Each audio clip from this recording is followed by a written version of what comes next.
Well, just switching the subject a little bit, bass players, we like catchers on a baseball team, right? When something goes wrong, we have to be the first responders. And then, of course, when something goes right, we don't get any of the credit. But that all comes down to being a band leader. Now, Benny, you've been Carlos's MD for going on 30 years. Ron, obviously, you lead your own bands. What band leaders, what is your approach as a band leader? What band leaders did you learn what to do and what not to do? Ron, Benny? Well, as a bass player, band leader, I made sure the first tune had no smoke on it. It needed to be a ballad. But I was so concerned that after being off the set for an hour in the cold dressing room, that the first tune of the second set belongs to you right here. Each snap is one chorus. And most band leaders, they have no idea what it takes to do that, given one chorus is like this, Every night with Miles's band, every night we do So What, it'll get faster.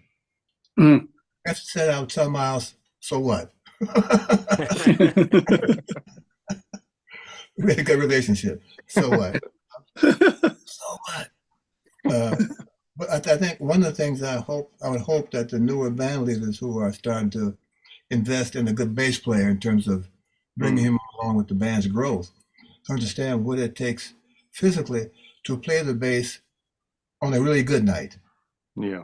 And as we're doing the bass du jour, Larry will tell you, we run into some terrible things we'll have to contend with, given we can't bring our bass on the gigs anymore. From anywhere that's past 1 hour worth of drive out of New York, you can't do that anymore, basically. Yeah.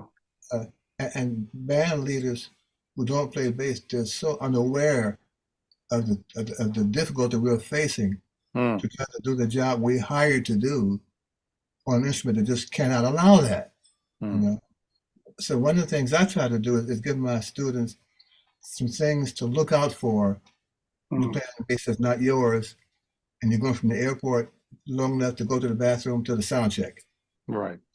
It helps them not feel so estranged from the bass that you left in New York or wherever you are, And they found some breathing room, and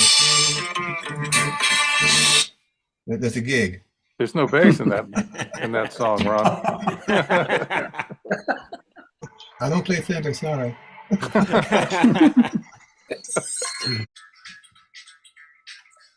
As a band leader, I want to try different parts of the bass. Okay. And different changes. They're not the same.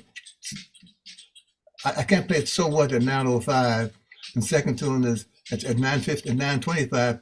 Another tune, So What, in the same zone. Or another D minor sounding song, because it limits my choices of playing the bass like I want to play it. And so I try to make the tunes not so same key-ish.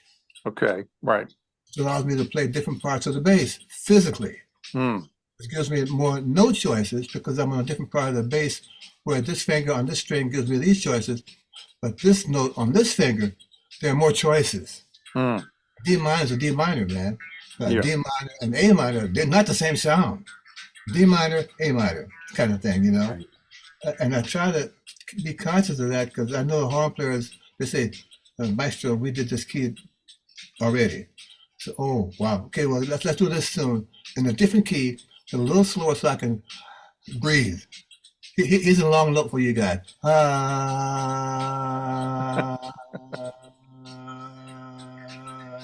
Coda.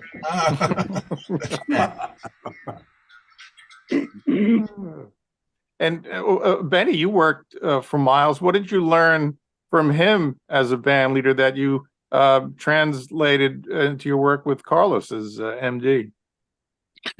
Pay attention to everything all the time. Okay.